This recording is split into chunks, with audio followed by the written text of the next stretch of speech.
section 9.3, strings. Well, we already have a little bit of an idea of what's going on with strings.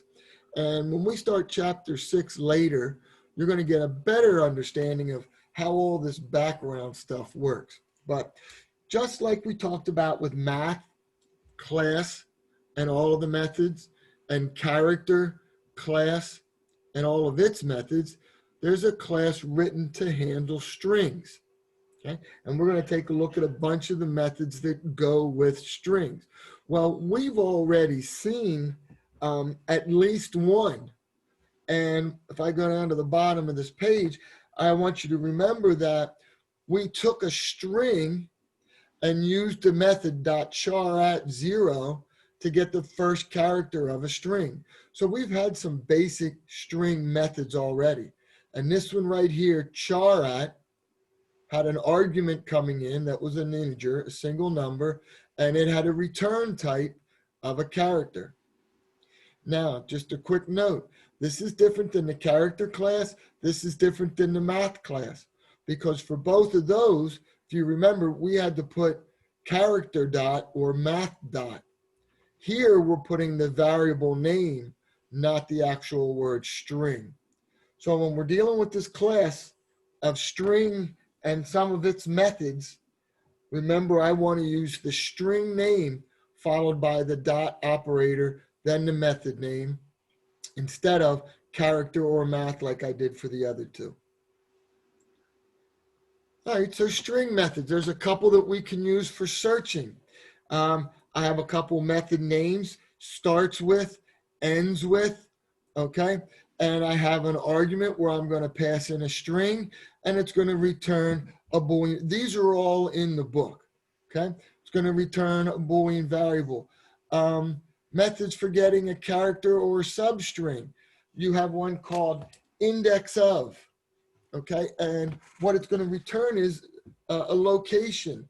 So if I say, what's the index of, for example, if I said str, because that would be the name of a string character, index of,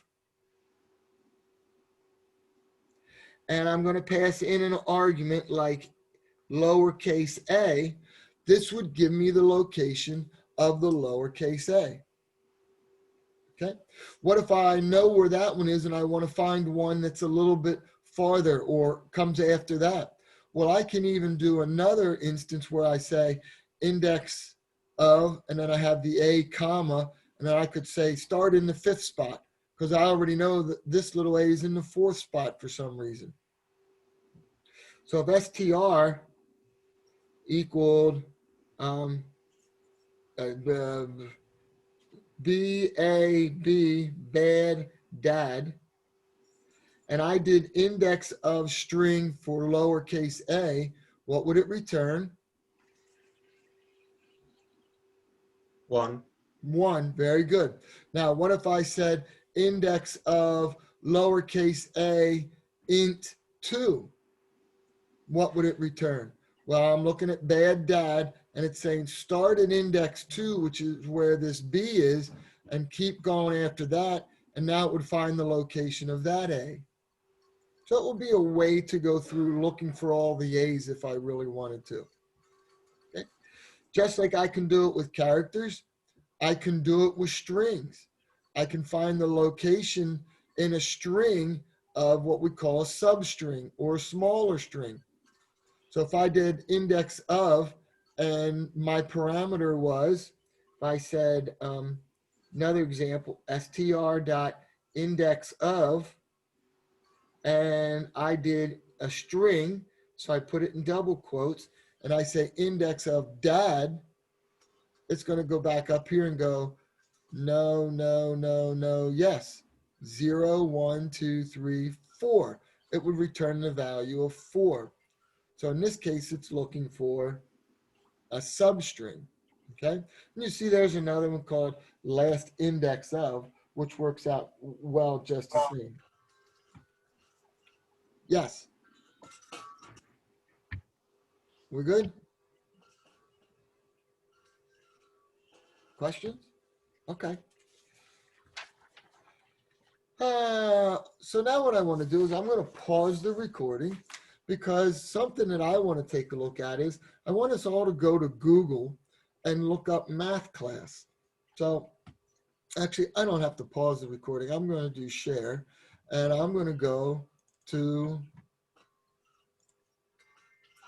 a new tab. And I know a lot of stuff is on websites, and some of you aren't sharing many websites and so, but I'm going to say Java, and I want to say math and class. And what this is, class is, remember, this is going to be the location of all of the methods that I can use for math. And hopefully you visited this website, docs.oracle.com, because that seems to be the most popular one and well used. Does anybody use any other ones that they know off the top of their head? I think one's called Java Point. Java Point? Yeah, Okay. it's something like that. All right, good. Anybody else? There's also W3 Schools. Oh, so you know a couple of them. Good. All right, so if I come in and I'm now in this website, docs.oracle.com, and I had done my search, I'm going to start to see a bunch of things I can do from the math class. There's ABS. I can find the absolute value of something. Okay. You notice I can pass in a double, a float, or an int. And over here on the left is my return types, what they would be. Other ones that become interesting. Ceil returns the smallest, closest to negative infinity double value that is greater than or equal to the argument. So if I said Ceil point a 4.2, that would return a 4. If I said Ceil negative 4.2, that would return a negative 5. It goes to the integer to the left. All right. We have exponents. We have floor returns the largest closest to positive. So that's the opposite of Ceil. It's going to give me the one to the right. What else we have? Get exponent, max. So there are just lots and lots of methods that you probably never thought of written in the math class for us to use. Again, there's PAL. There's one called round. There's sine. I saw sine, cosine, and all of that. There's SQRT for square root if I ever wanted to find the square root of a number, which we've used. We used math.square root. Okay, so that's not bad.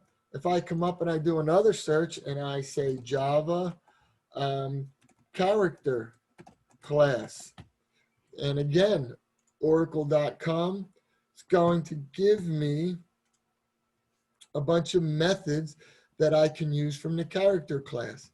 And oh boy, am I in the right spot? Da, da, da. Class character, where are the methods? A lot of crazy methods in their character, but there's one, is lowercase. Okay, we've talked about that. Is letter or digit. Just tons and tons of methods already written for us that we can use.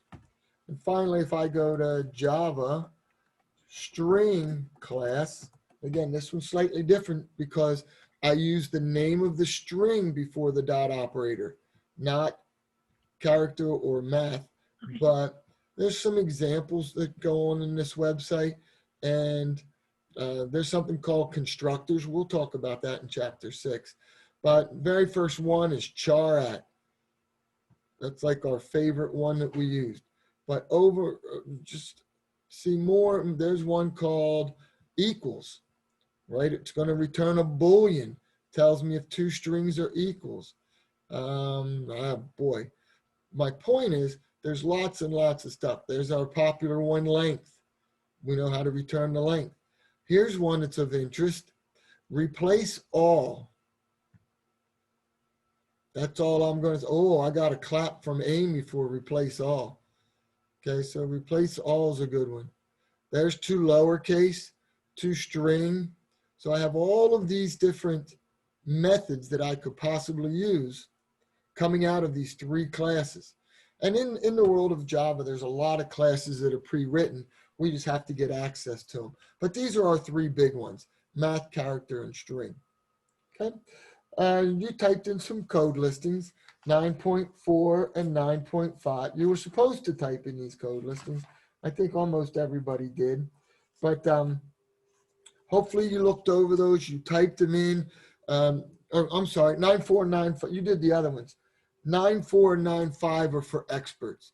If you're planning on taking 162 and so on, 161, you might want to read over those sections. All right, so for today, what do I want you to do? I want you to write a program, nice and easy, okay?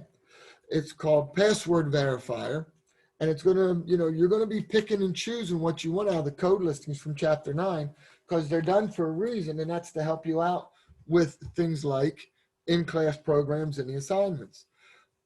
Program I want you to write, you're gonna ask the user for a password, okay?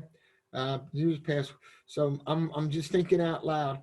Ask for password. What data type would password be?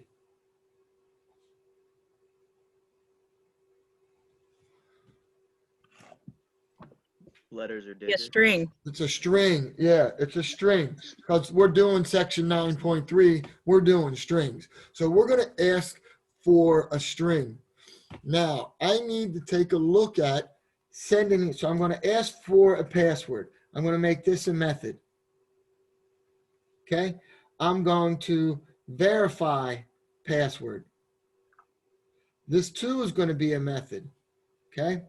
Also going to be a method. Now, I'm going to be passing in a string. All right, I'm going to pass in a string. And what should I return? If I want to verify it's a password, what value would you like to return? String. A string. So if I say, if I asked you a question, Amy, do you spell your name A-I-M-E-E? What would you tell me? It'd be a Boolean. Yeah, I'm thinking a Boolean might work better, a true or a false. So when I get ready to verify this password, I'm going to return a Boolean. And then finally, I'm going to have a third method. I'm going to pass that Boolean in. My third method is going to be a display. And I'm going to display whether the password is valid or not. So the first method's kind of easy. Ask for the password. Third method's kind of easy. I'm going to display the password and whether it's good or bad. Okay, if it's valid or not. The middle, how do I verify it? Well, it has to be at least 6 characters. So I'd like that to be true, right? Has to have at least one uppercase. How am I going to find out if it has an uppercase? There's a way to do it, and I can't remember, but I know you can check for case. Okay, so let me ask you this. Do we know how to check for case of a character? I think so, yeah. Yeah. Yes. Yeah. So why not go through this string one at a time? And if I find an upper, I turn a variable to true. What were those variables called that we could make true or false and keep track of them? Well, I wrote it. Somebody should be able to tell me. Flags. Flag, right? A flag. So it has to have at least 6 characters. One has to be upper. One has to be a lowercase. One has to be a digit. And I want all of this verifying done in one method, okay? That's going to return a Boolean. So I kind of want to check for all these things, 6 characters, an upper or lower, and a digit. And if all of those flag, I might have 4 separate flags. I might be able to do this with one flag, right? Somehow or other, you need to manipulate to keep track as you go through here so you can return a true or a false. Questions?